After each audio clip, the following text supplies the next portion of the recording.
I'm Candid, Frank Stanishi of National Lacrosse League Lacrosse Talk.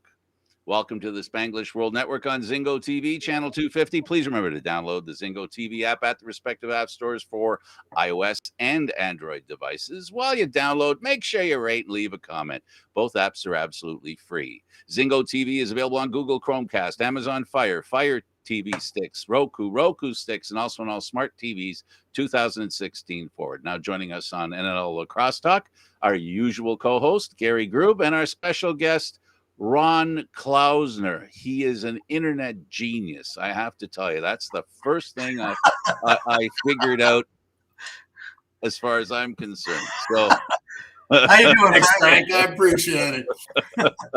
How are you, Frank? It's good to see you. Good. He wasn't when we started. He is now.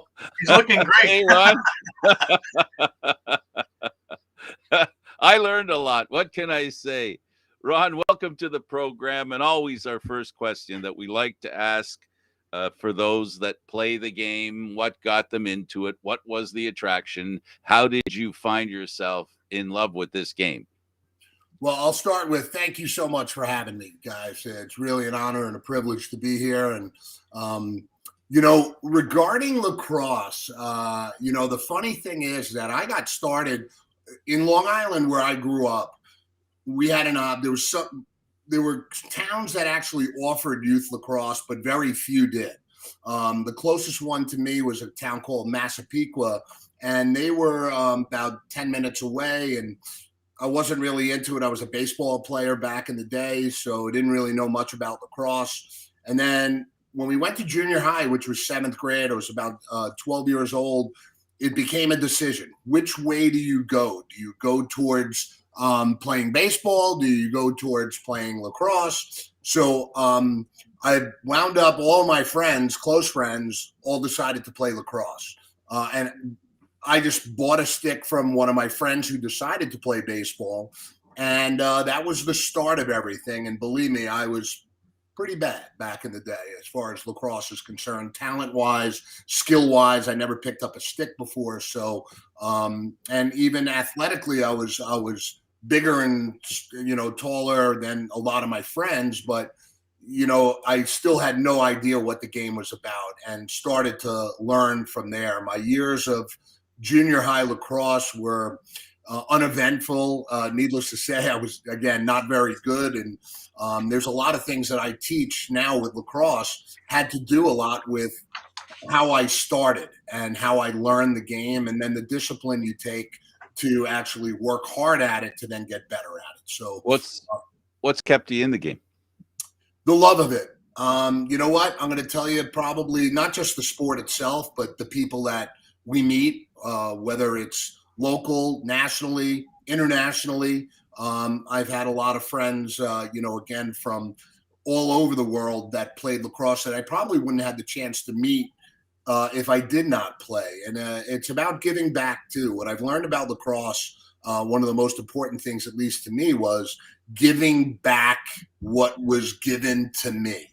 Or given to us. And I'm a strong believer in that. And I preach that to all of our kids nowadays that I coach, and I run Cooper's Lacrosse Club down in Baltimore.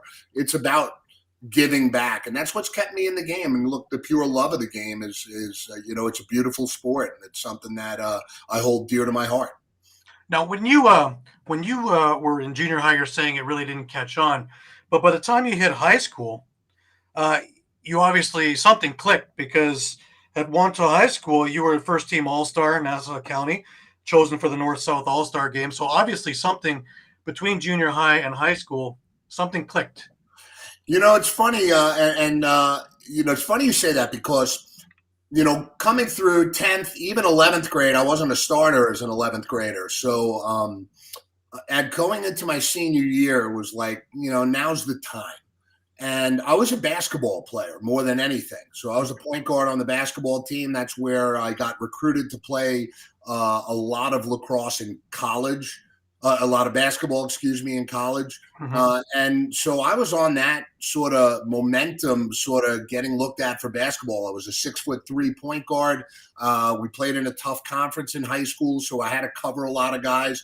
I really believe that being a point guard, just basketball in itself, but even so being a point guard, having to get low, having to shuffle, having to cover guys that were a lot smaller than me, sort of gave me a little bit of a bump, for lacrosse. And then my senior year, I really hit the wall. My elementary school, Beach Street Elementary School, I just decided, now it's time.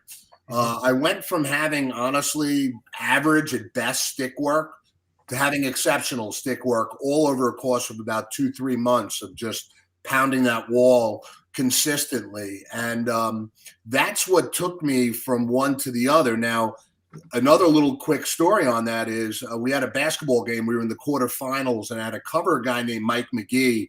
He was a point guard for Hicksville. And Mike was exceptional. And I had to cover him, and they beat us pretty good. I had my worst basketball game as a high school player. And I got a lot of, we're going in another direction after that game. I probably got dropped by about 5 or 6 schools. For going anywhere. All of a sudden, lacrosse starts, because you go from basketball, all of a sudden, tryouts. We had a game Saturday, tryouts on Monday. And I went into lacrosse and we played Hicksville our first game. And it's rather quick from tryouts to our first game. And I had to cover Mike McGee, who was one of the top 5 returning attackmen in the country at the time. And I shut him out. I was the only guy to shut him out in his high school career. And the way coaching was at that side is college coaches came to games at that point. They really don't come anymore. They don't have the ability to. It's just too much with their program. So, my mom was there, and my mom was given business cards from multiple coaches, Coach Danowski, Coach Adele, and others that at the time they were like, wow, we love your son. Is he committed anywhere? I hadn't committed anywhere yet, but Towson was the one I was going through. And just eventually Towson worked out, and I went down there, and I tell my kids, when you go down, it's got to feel right. It's got to come from the heart of what decision you make in college. And that was when I went to Towson. I felt the love. I felt the school was the perfect place for me. And it turned out that was how it worked out. It really was great. So I came down to play both sports, but I decided not to play basketball right away after the first practice of lacrosse. I'm like, I can't do 2 sports. This wouldn't work for me. But you're not the first one to talk about being a basketball player and got into the lacrosse thing. Because, again, there's an awful lot of similarity. Absolutely. Absolutely. The footwork, like I said, I encourage all of our kids. And you notice when I was a college coach, we had a lot of basketball. We did a lot of basketball. The kids played a lot of basketball. The coaches played basketball. So I feel the footwork and the opening of your hips, so to speak, that terminology is key for lacrosse development. It also is key for being a basketball player and have success at basketball, because you got to be able to move laterally. You got to be able to put your hands out, but, run with and not necessarily bump. And then all of a sudden, if you learn that and you're pretty good at that, put a stick in your hand, makes it a lot easier, because then you can extend, cross-check, do whatever. And that was one of the things, too, that I think my success defensively playing in the NLL and precursor, the MILL, was very beneficial to me as an athlete. Well, sure. You also learn how to set picks and Absolutely. all the things that we'd have to try and explain. You already knew in a basketball term, plus timelines and over and backs. And we wouldn't have to explain this. Yes. And look, the indoor game I remember my first indoor game that I wound up watching, which was, I do believe, a series between the U.S. and Canada in 1985. So I watched John Grant, who I personally thought had the best skills that I had ever seen of a lacrosse player. And he's out there. I'm talking dad, not junior. Right. And I've had the pleasure of playing against junior and getting to know junior. But dad, I've only met him once. Actually, came into, we had a game against the Rock. I was playing for the Smash at the time, and I met him. I never told him that he was one of my box idols, but he really was. He was the guy that I was like, wow, look at the stick skills. And he couldn't move really at that point too, because of his knees, but he could sit at the top and fake it one way, fake it the other, put it behind the back from the restraining box and hit the corner on a dime like no one I've ever seen. And I'm talking about the Bill Maricheks, Gary Gates, and all Kevin Alexander's. He was better than all of them, stick work wise. Right. To me, now, not growing up in Canada and knowing some of the greats like you guys do, those guys, Kevin and Billy Marichek was an idol of mine. Played against him many times, but Right. John Grant Sr. was the guy who really brought me into indoor. And when I had that opportunity to play, I got drafted by the Thunder in 1989, and that was my start of getting into indoor lacrosse. So up until that point, really, you'd only done field. Correct. How did you find the transition? At first, it was very, very hard. You got to learn how, as a defender, the stick work to me was easy, but learning how to control the stick work and being able to shoot was the hardest thing, because the disadvantage that we had back in the day, and you'll laugh at this, but you probably know this, but our biggest problem was our goalies. The American goalies were not very good. And at practice, you start, wow, hey, I'm good at this. Then all of a sudden you play a Teddy Sawicki or one of the Dallas Elliots, and the ball's not going in. You're like, what am I doing wrong? I had a bad game. It's like, no, you didn't have a bad game. You're really just not that skilled at scoring, and that's why you had trouble. But I do believe that the transition of shooting was the biggest thing. Picking and stuff like that, I never really had a problem with. My size, when I came into the league, I was 6'4", 210 pounds. When I left the league, I was about 240 pounds. So size and strength and picking was probably something that I was good at because I had the advantage of size. Right. But shooting was the hardest thing out of everything. And the goalies, again, my Pittsburgh Bull team was excellent if we were a field team, but we never had a goalie. Right. And no disrespect to any of the guys that we had, the Jim Beermoors, Bruce Donaldsons, Kevin Bilgers. They were good guys. They were good goalies, but they weren't great goalies. Well, they played within their means, right? Correct. I mean, a knife is only as sharp, right? Yes. But, look, one thing you got to realize is that, not just with the players, but the coaching. American, like I'll give you a quick little scenario of, I've had a program ask me if I can help them with their box training. And I said, you don't want me, yeah, I'm an 8-year professional. You don't want me. You want a Canadian guy who learned how to play the game, who understands the game, who understands the nuances of it. I played it. I understand some of those nuances, but I'm not an expert like someone who grew up and played it their whole life and knows the difference. When I started getting and having Canadian coaches, oh my God, it was a world of difference as far as the knowledge they gave me and the understanding of the game. So I think that was a big deficiency too. No, that's what I mean. It's not about talent. It's not about talent. It's about some of it is. Coaching is obviously so important, and it's something that as parents we don't look at. We think we understand, but as a player, good coaches make a world of difference, and we as players know that. Yeah, and exceptions always make the rule, right? There's some people that are just naturals, right? And so, absolutely, sometimes that cons us into thinking that, they came from good coaching when some of them just have talent.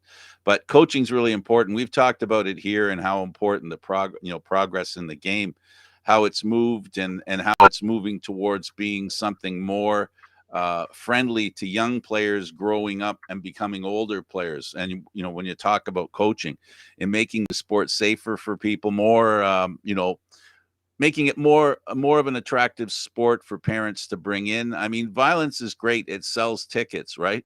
But you got to get players, too. And that sometimes, the game has to have some sort of limitation, some sort of safety, whatever that is. And to attract the players, you need them too. You do, but look, just like hockey, the attraction for the fan, the average fan is excitement, speed. Absolutely. But that aspect of physicality and fighting is part of it. I mean, just you can go to Facebook and Fisticuff Friday. I look forward to that. I look forward to seeing some of the old stuff. But look, when I first got into the league. And no disrespect to any of the American players out there, but they weren't fighters. They were and college players. yeah, and they were 98% American players. And as the Canadians started coming in, and to me, it started with the Detroit Turbos back in '90, which was my first year in Pittsburgh. Right. That was a Canadian team. We were like, we had restrictions. We had like 2. We had Brian Nicola and John Wilson, but Detroit had 18. And then the American players were really not someone that was were their elite players. You know, they had Gary, they had Paul, they had the Martinello brothers, they had a list of Laundryland, Ted Swicky in the goal that made a major difference for them as a team. So, you know, as other teams were allowed to start getting more and more Canadian players, it pushed out the Americans, but it honestly, they were better players at this game. And you know, again, just something to see that was much different than what we were used to, you know, as an American player. So, and again, the goaltending, when we start seeing better, nothing worked, and our shooting was awful. So, Well, but it's just also, like the evolution of hockey. Yeah, it's the box lacrosse impact. It's the box lacrosse impact, right? Where it's more of a physical game as opposed to field lacrosse. You know, absolutely. American players now are becoming more and more, you know, experienced in box lacrosse, and the physicality is something that it's not just the Canadians are born with that physical nature; it's the close proximity of wanting to win. Means and, you know, look, some of the rules dictate that physicality aspect of it, which, you know, again, it's fun to see. I mean, I didn't mind it. You know, it was, I tell you, going to, you know, playing in those games, some of the funnest and most enjoyable days.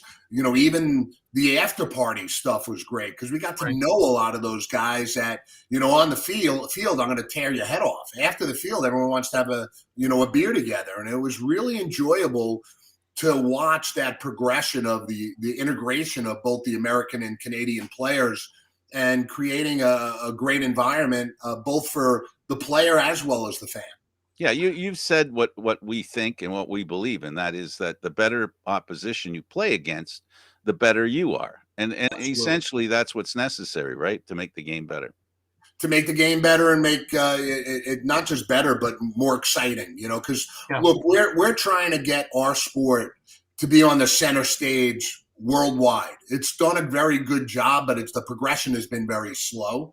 And then national TV and the PLL and and the NLL have pushed that forward, but probably at a pace that a lot of people think is just too slow.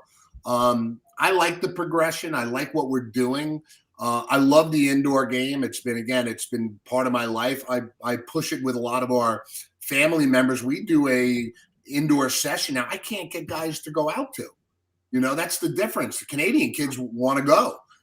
Some of the American players want to go, but then you have the parents that are like, oh, it's not really lacrosse. It's not. I'm like, what do you mean it's not lacrosse? It's got a stick. It's a goal. It's, you know, when you start learning how, I said there was a stat that came out. Someone put it out last year of college scorers, and they had the goal scorers by state, and they put Canada as their own little group. Canada was the second highest goal producing area, state, country out of all Division I scorers, and that's not even Division II or III. That was all Division I scorers.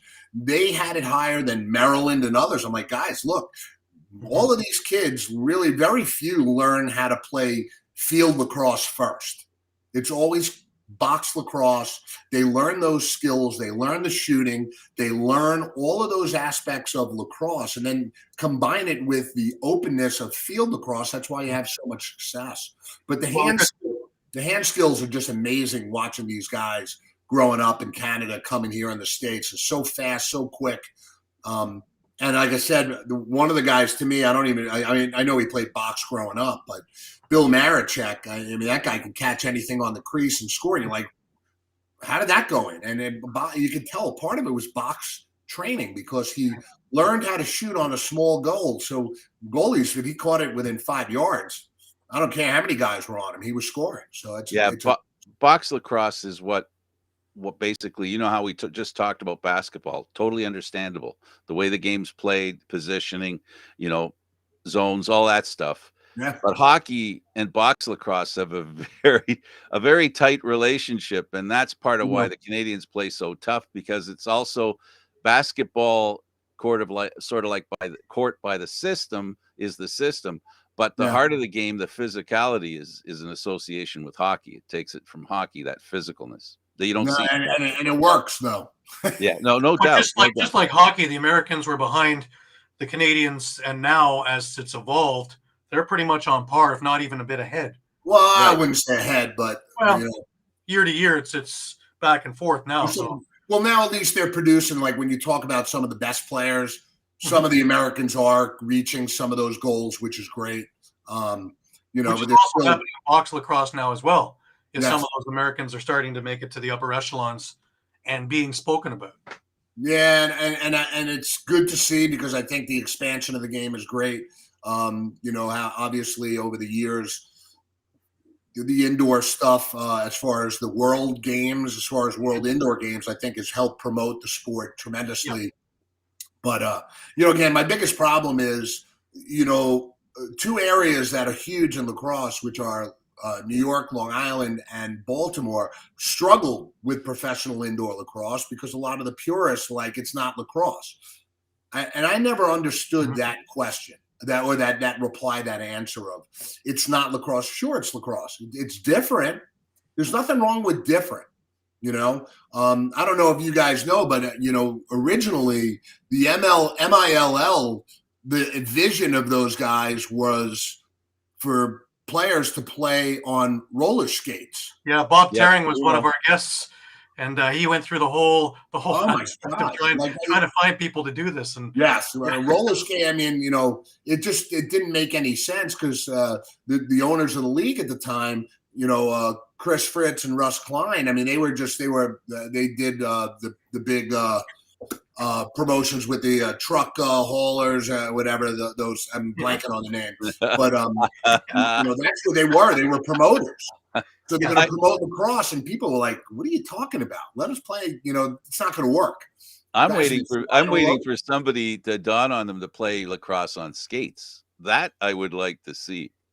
That would be. I think it's probably been tried before, but I would say I don't doubt that it has. When we were talking about the game being, growing the game part, right? With the more American kids that play box lacrosse, the one of the things that I think lacrosse has to get over is that internationally the reputation of field lacrosse carried more understanding than box lacrosse. But box lacrosse is the game that seems to be the future of lacrosse, I think, because if spectators matter, field lacrosse is I don't think it can compete with box lacrosse for the fans. So if you're interested in making a game grow and you want it to grow professionally, you need the fans. So the National Lacrosse League has been in a great position. This pandemic has been your worst enemy, because I don't think there was a sport that was growing as fast, or a league growing as fast as the National Lacrosse League when the pandemic hit. Well, look, it's been successful ever since, my first year, 1989. Philadelphia would be sellouts. When Detroit had some great crowds, I remember playing there. I want to say there was something like 14,000, which we were a bad team. We didn't draw that well, but in Joe Louis Arena, I think we played in Joe Louis Arena, which had like 23,000. That was a huge arena. Right. So there were good crowds. Buffalo had sellouts or close to sellouts. It was amazing, actually, sitting there. Rochester had good crowds. Even Pittsburgh, our first year or so, for not being a lacrosse town at the time, had great crowds. So, yes, I mean, the crowds there and the marketing, the way they did it with, piggybacking off of the NHL and season tickets, the season ticket holders, I think really worked well for them to expand the league. But, yeah, I mean, the league is definitely the NLL. I mean, the crowds that they've been getting for years. I mean, I think a couple of years, maybe like 5 years ago now, Calgary sold out the Saddle Dome for a championship game. I mean, that's unbelievable. You don't see that in the field game at all. So, but again, I think that a lot of it has to do with some of these purists that have not grown up with lacrosse, and they're really not Canadians. There are more Americans, and that's sort of holding it back a little bit because the support factor, they're not jumping at it. But Right. Well, you've got generations of field lacrosse people, right? Absolutely. It's a lot deeper than box lacrosse. So, it's almost like the way it's going to grow is I don't want to say that when the older field lacrosse fans die off like me, Away, you know, then right. the younger will take over, right? But I think that's what it is. It's all about time. Will erase some of those problems. Absolutely. The game is popular, and it's going. In the U.S. it's transitioning, and we watch it all the time, right, Gary? We talk to people all the time who talk about field lacrosse. They talk about it lovingly, but they look at box lacrosse longingly. It's just a little bit different. The attitude towards the two games. Well, I think. Sorry, go ahead. Just one quick thing. I think that the difference between the American player or the development of that with box, I think a lot of it has to do with the knowledge of when you ask someone who's older about box lacrosse, it was, oh, well, that was a way Canadians can play some lacrosse on the ice rinks in the summertime. It really wasn't a full time. They had no knowledge of it. Someone like myself who actually, had the friends and had the teams and played on those teams, you sort of learned a lot more about the game. And I think that was a major advantage as far as, for me, changing my mind of what box lacrosse was. And I think that is what we try to teach the kids nowadays in the States, as far as look what it's done. This is valuable to you, and you should be part of it. It's a wonderful game to be a part of. Again, it's something that I enjoy. I still enjoy it. I still love watching some of the younger guys. We actually came up when we were in Toronto last time and went to the Man Cup with Tohoka was in it. I want to say one of the Stotts boys who's down playing in San Diego now was there. They wound up winning, and it was really a exceptional play. And they played in the barn in Brampton, which is why I said Brampton, because I know Canada, but I don't know so well. I have a former teammate in college who grew up, two former ones, one in Bowmansville, and the other one was up a little bit north of Toronto, where Lindsay, Peterborough. But two guys that, grew up playing box lacrosse and taught me a lot about the game and taught me a lot about, how to love that game. And that's why I do so much. It started there. Yeah, and I remember that Minto Cup that you're talking about. I was there myself, covering it. Yeah, oh yeah, in the barn, in the Memorial Arena. It was a beautiful, sweltering arena. But well, I'll tell you, that was a beautiful place. That we don't have places like. I think they built something like that up in Syracuse for the on the Onondaga Reservation, I believe it is. Which I have not been to it. I've seen a lot of pictures of it, but some of the facilities you have in Canada for box are just beautiful and unbelievable to be to play on. Just a side note, Kevin Forrester is saying hello from a former teammate. Hey, Kevin. I love Kevin, man. He's a good man. But you had the benefit of being in the transitional years between being in the MILL and having it go into being the NLL. Now, when Darius Kilgore was on the show, one of the things he had mentioned was, the MILL was basically the wild, wild west when it came to doing box lacrosse and kind of getting the idea of rules and kind of getting the idea, because obviously something that would be 5 in a game now would maybe be a change of possession back then. Yes. You want to talk a bit of the differences of the game from back then to where we are today? Yeah, well, I think that though they have controlled some of the physicality of it, there's only so much you can do, because the picks and the cross-checking and stuff like that is still a valid part of the game, and it's a major part of the game. The year before, I think the first year in 1987, and before Darius's time too, that Darius was not just a great player, but he was a good man. I liked spending time with him afterwards. I think he would remember me from back in the day, but Darius was a good guy, and he was a hell of a player. The difference was, before both of us got into the league, there was an anything goes zone. Mm-hmm. So you can honestly baseball swing someone in the circle, right? And it was legal. Mm-hmm. And at that point, there was a lot. It was mostly Americans, so they didn't understand that aspect. It was all about being cheap. And I think when the Canadian players started coming in, there was a transition to what actually is part of the game, because you play against someone and you feel like you were being cheap, but technically it was part of the game. And that was something where the American players had to catch on and learn that. As the years went on, when the MLL and then my last year in the NLL, it has definitely became a more, what I considered a more skilled game. There was a lot more skilled players in the league. There were a lot more what you would consider technical players that, it wasn't just run and gun. They were plays. They understood how to, pass the ball to one another, how to set up offenses. It became more prevalent because there were more Canadian players in, so they were changing the way the American coaches were coaching, which was more of a field game indoors. So I wouldn't say it was probably as much physicality, just not as much cheapness. The anything goes zone was brutal. I'm glad I didn't play in that, because a lot of guys complained that it was extremely tough, and it was, you walk home that night and it was just too many bruises, too many aspects with that. But as a transition to the NLL, I thought that not just that the players were better, but the teams also were. There were more teams, and the skill level was just elevated so much more.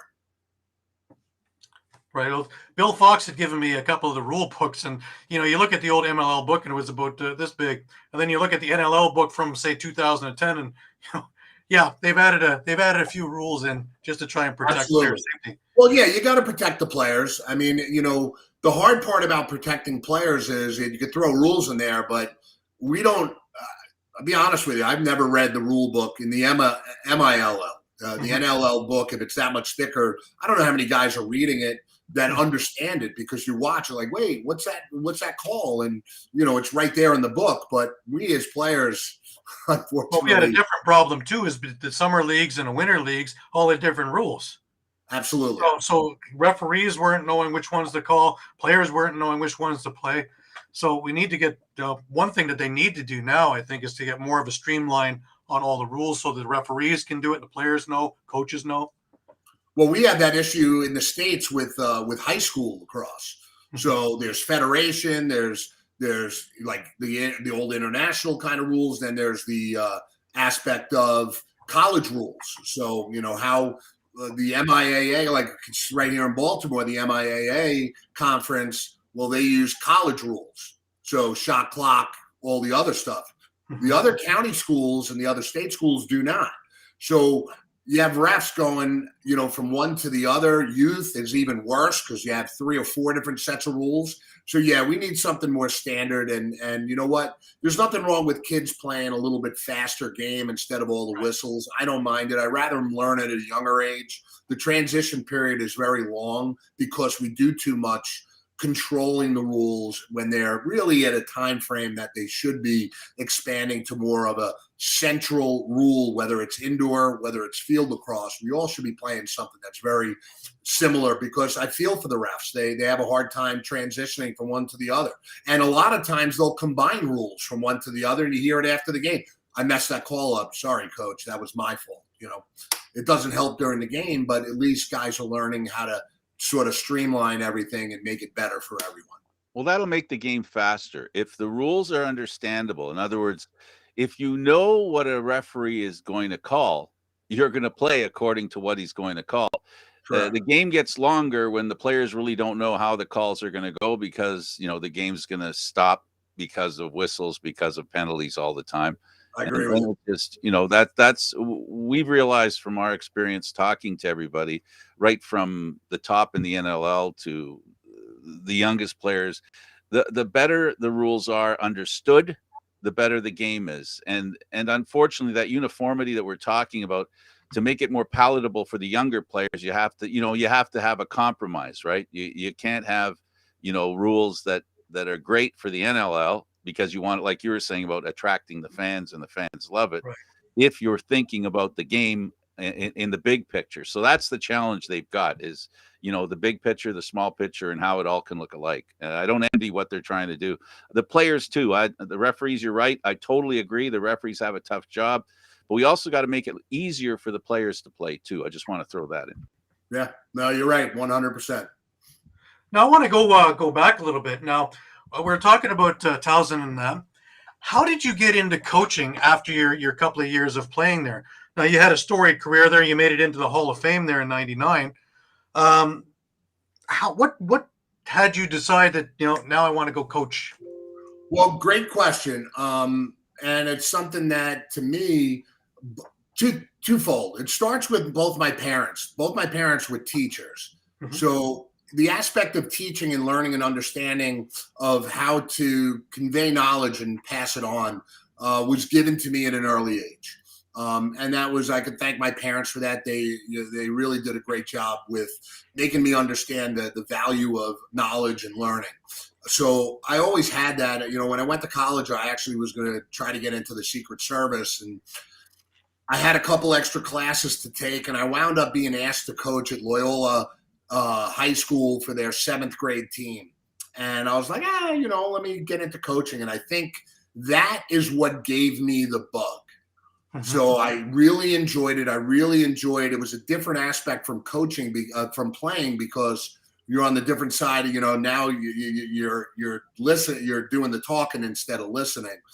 I loved that I was able to help mold young men and do it the right way. My team that I had, I still stay in touch with a couple of those kids. A bunch of them have, like, my first pupil was a guy named Brian Reese, who was an NLL veteran for many years. And, Brian, it was a perfect thing where, he talked about what got him into coaching or got him into lacrosse. And one of the things he said was, I was a big influence to him. To me, that mattered most. It actually had more than playing the game itself, because I was that aspect of giving back. And I enjoyed that these kids were learning and respecting what I had to do. And I felt a fulfillment with that as a coach, which then pushed me into coaching. So after Loyola, I wound up helping a little bit with Loyola College, not on the staff, but back then we used to come and practice with the kids like 3 times a week and do stuff with Coach Cottle, had us coming in before the rule changed. And then I got into coaching in 91 on a staff with Towson. So I went back to my alma mater, went to the national championship game that year, and one of the best teams that I've ever been associated with, and then continued on the path of coaching at Hopkins. I did some junior college work, high school work, and other stuff like that. So that's really what, to me, got me started with coaching from Towson. I just had that opportunity. Who knows, if I would have graduated and went right into government work, I might not have coached, but having that opportunity enabled me to feel the love or find the love for coaching. And now it's been a lifelong, basically line's work for me. And it's something that I enjoy immensely. Well, having a coach like Carl Runk also doesn't hurt either, to have him as a mentor. No, Coach Runk was one of the greatest men that I've ever met. I'm not kidding. We had like 60 plays, and we had to practice like all of them a lot of the times. I mean, his playbook was huge. I'm talking man up, and I wasn't even involved with it. But, I mean, I can name probably about 6-7 plays. I know the high-low follow one, Princeton, in overtime when Lindsey Dixon scored on a feed from John Blatchley. And, I'm like, how many plays do we have? And the guy's like, oh, my God, Coach, we got to get him to tone him down. That aspect of Coach Runk, really, the detail that he put into it, Coach Runk doesn't get enough respect for nationally as far as who he was as a coach, because there's everybody who played for that man loved him. And for many different reasons, whether it was the life lessons he taught, the lacrosse knowledge he gave us, or the father figure that he was, and how he opened himself up to us was, again, another person in my life why I would want to be a coach is to emulate Coach Runk, because I personally, one of the greatest coaches I've ever been a part of. And again, someone who doesn't ever get the respect that he deserves, though he is in the Hall of Fame and others. It took him a long time to get there. Right. And you switched from Townsend and went over to Johns Hopkins. Yeah, that was a tough one. Reason for that switch? Well, honestly, it was a monetary figure at the time. Hopkins and the NCAA at that point in the early 90s had a restriction on earnings. So you can work 50, 60 hours a week and get paid almost nothing, which is pretty much what I was doing. I was living off of MILL checks, working for Brian in summer camps to help fortify my goal of being a coach. Why I got out of it was the rule still was in place, and I just couldn't, like all my friends that I got involved with in coaching, or Scott Mark, Coach Petro, all the others are all coaches. Joe Bresci was around the same time.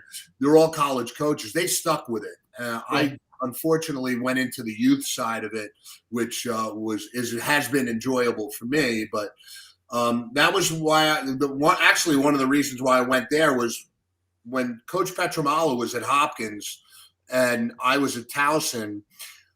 He left to go to the University of Pennsylvania in the summer of '91, and he recommended to Tony Seaman that he hire me.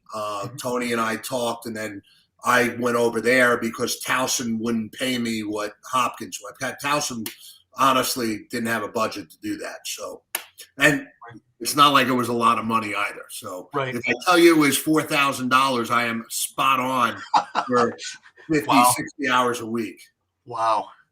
But you were really successful with both these programs. Well, I've had some success. My players are the ones that, I go off of giving back to me, that how important I was being part of that team.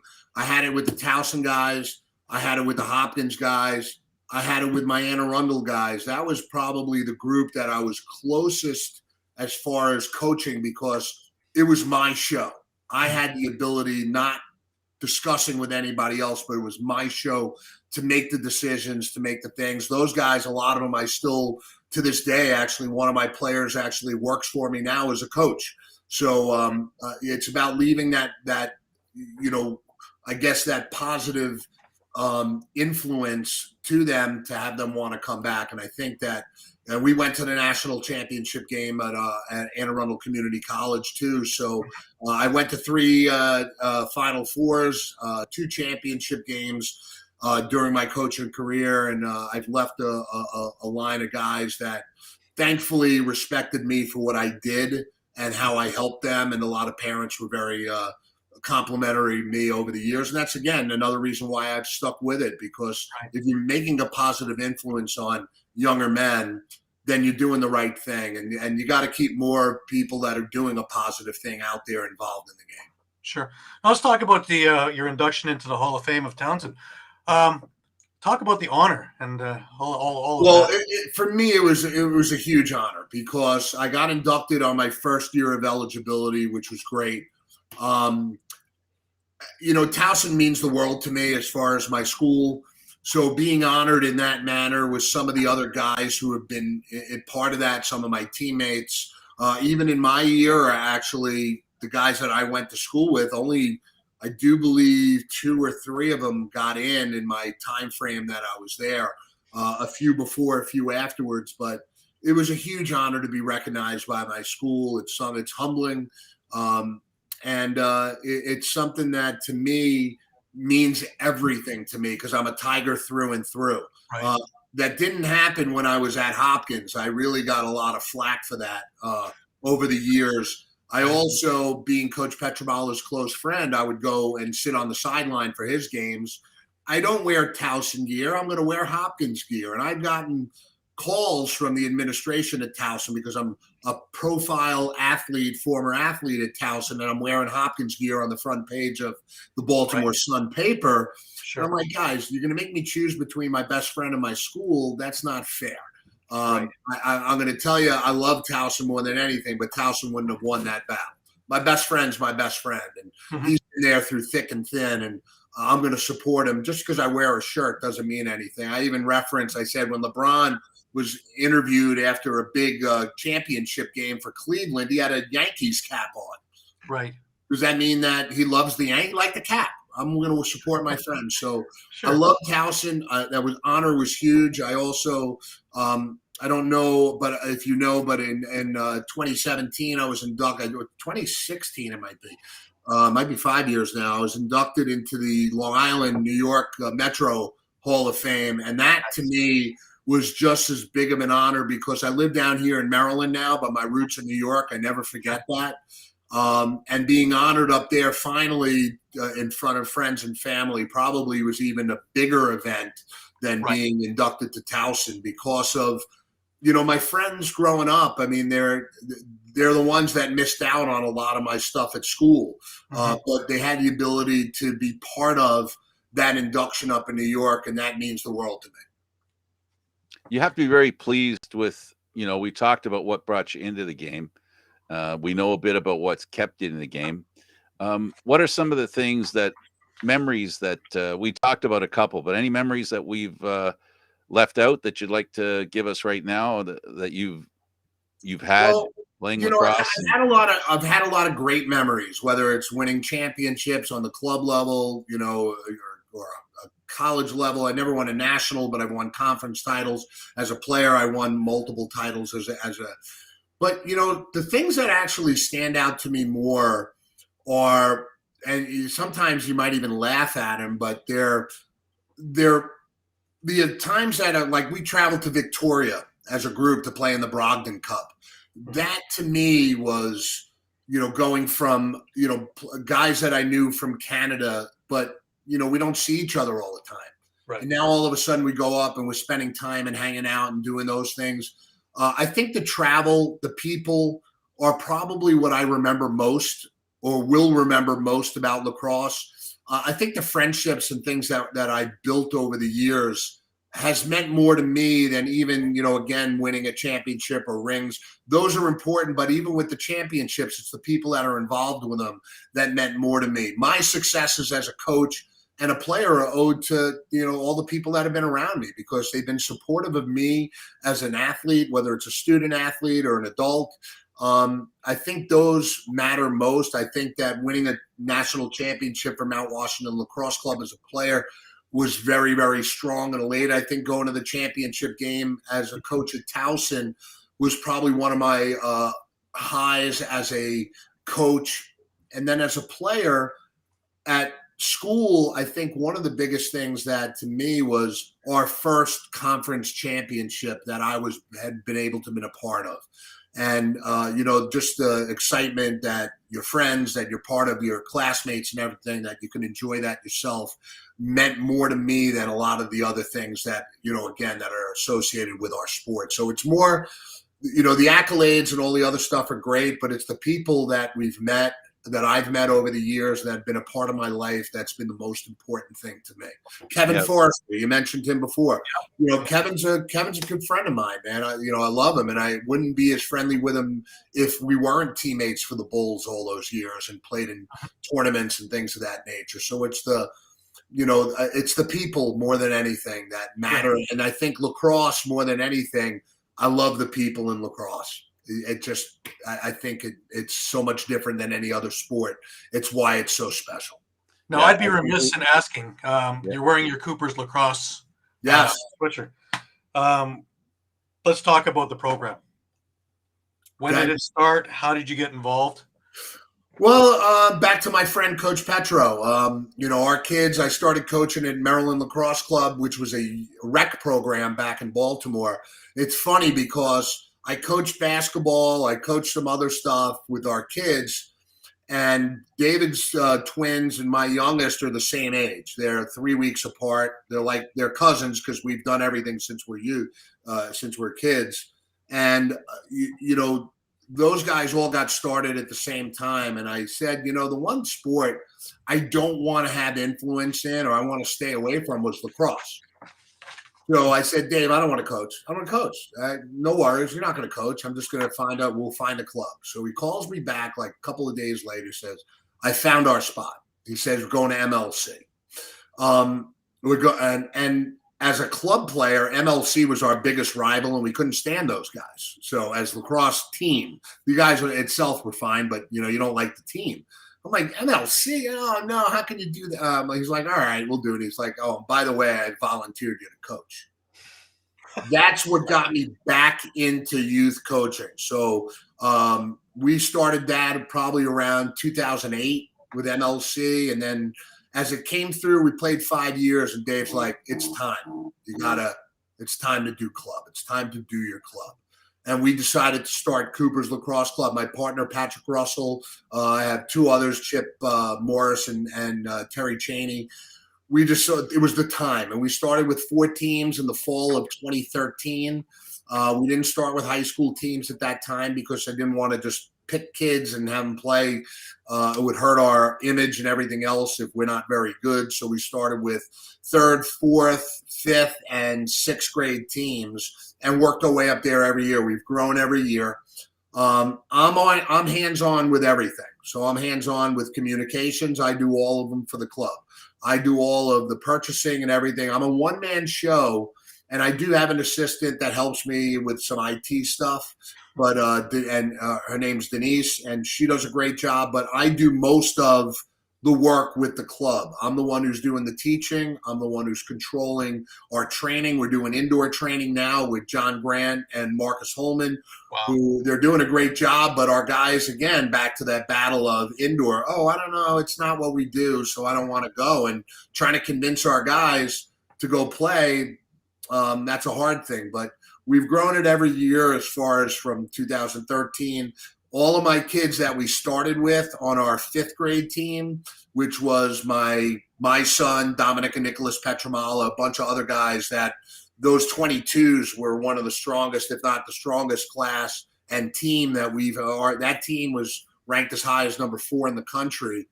And it's really been great because our association with Coopers, we've done a lot of stuff on the Masters and Grandmasters level. We've won national championships with the old guys down in Florida in the national championships. But the original goal and the theme was that it was a club that I can wear the same jersey as my kid. Mm-hmm. And that's very unique because our kids would come watch us play, and I'm wearing the same exact jersey, same that they're wearing.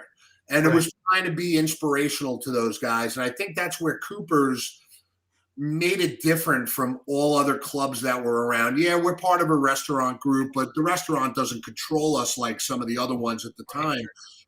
It's really just our namesake, and Patrick does great with the sponsorships. The kids, the food's excellent. The kids go in all the time.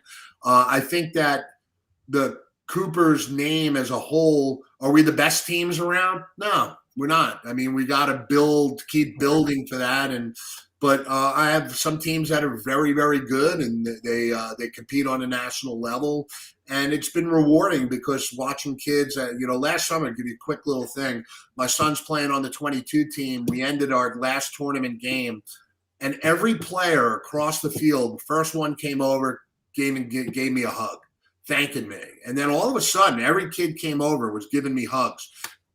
Probably in lacrosse, that tournament, that specific situation, and it ended with my son giving me a hug, was the most enjoyable thing that I've had in lacrosse. Wow. Just having that, because we've got 9 guys or 8 guys on that team playing Division I lacrosse, 6 others playing Division III lacrosse. They're a good team. They're not the number 1 team in the country, but they were a solid team, respectful, and they've got great players. And that to me was so rewarding as a Cooper's owner, as a coach and a parent, that I could ever ask for. Frank? Yeah. All right. Well, the other thing, I guess, there's a few words that come to mind when we talk about lacrosse. Family, you've discussed it. Generational, passion, friendships, relationships. All those things are a big part of lacrosse. It's almost like automatically you're all in. I mean, it draws you in. Lacrosse does. We hear that from everybody. Is it a personality? Do you think it's something it creates, or is it something that people who are looking for something like that find it, or is it a combination of both? Well, look, I think it's probably a combination of both. People are drawn to lacrosse for different reasons. I was drawn to lacrosse just because all my friends played it, and then I found the love and passion for it. I think now what's happening is because back then it wasn't as widespread as it is now. I think people now are learning a little bit more about the sport. But again, I think the people in our sport are just a little different. I can't put my finger and say why. It's we're not taking a medication and all acting the same way. I think that more so it's just the people involved. They're good people. They're easy to talk to. They're very similar to me because I'm a lacrosse guy. I meet other lacrosse people, and there's that common bond between the two of us. And I just don't see it in football, baseball, basketball, and other sports that I've been associated with or watched. Lacrosse is a family. And a lot of people use that term loosely, but it's really a true term because that is what lacrosse is. Yeah, because when I think about it, I think also it might have something to do, looking from the outside, it might have something to do with, we talk about making the game grow, right? Well, it needs to grow because it's not that big and not that popular, but that might have a lot to do because of that people love the game so much because it is, a definable group of people that love the game, and they run into the same people all the time. This is what we hear every week. You bounce into somebody this week, and then you go somewhere, and there they are again. I've heard Gary himself talk about bumping into people. Oh yeah, you're going to be. I'm going there too. So it kind of creates that family atmosphere, that sort of dedication because of the numbers that aren't like football or hockey or soccer.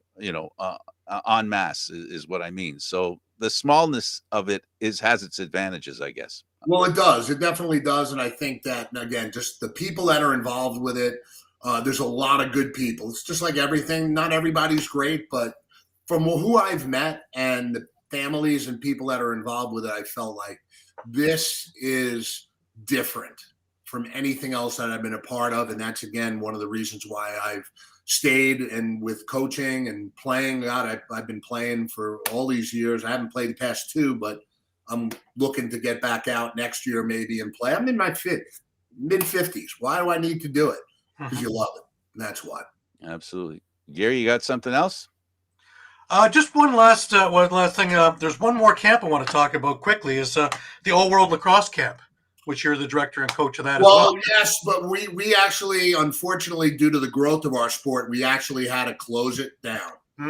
Part of the reason why was because of our location. They wouldn't change our date. It's something that we might resurrect in the future, but club lacrosse has killed a lot of the camps, unfortunately. Right. So, all the kids, we'd love to come, but we have a tournament that weekend. We have a tournament. We can't play. It just has become to the point where everything now is about prospect camps, playing club, and that aspect of it is not good because we got to get back to teaching. But right now it's on hold, and we did it for almost 30 years. Right. Gary and Paul worked my camp before, so I love it. Mm-hmm. Well, I want to say thank you for taking the time with us. It's been an absolute pleasure and an honor to talk with you about this. Well, it's honestly, lacrosse is my passion, my love, and I've been appreciative of everybody that's been part of my life with it and the people that we meet and everything else. Gary, I mean, I've seen you for years, but I never really met you. So now I got a face and everything to it. This is what's great about our sport. I love it. And it's what's kept me involved with it. And thank you guys so much for having me. And you can get me back 10 years from now. I'll still be doing the same thing, caring about the kids, caring about our families, and trying to grow the game the best we can. Well, to me, that's exactly what the lacrosse lifestyle is all about. And that's what Kevin Forrest was saying, too. Lacrosse is a lifestyle. It's a way of life. That's what separates it from all the other sports, I think. Absolutely. It's the only thing that separates us from all the other sports. The lifestyle, everything about it is just fantastic. So. Okay, Ron, thank you for being on the show. We really appreciate it. Thank you, Frank and Gary. Again, it's very appreciative of having me on and talking about all the things that I love and some of the names of the people that I've brought up. It's just an honor and a privilege. So thank you. Well, you're welcome. And I guess I can say for Gary Grube and, of course, Ron Klausner, I'm Candid Frank Stanishi. Thank you for watching NLL Lacrosse Talk. Seen live Thursdays at 4 p.m. This show can also be heard on the Spanglish World Network for Lacrosse Talk, NLL style, news, entertainment, and other sports programming we offer. Please check out spanglishworld.ca. Spanglish World. Watch it, hear it, read it, download it, and live it. Thanks for watching, everybody. Until next time.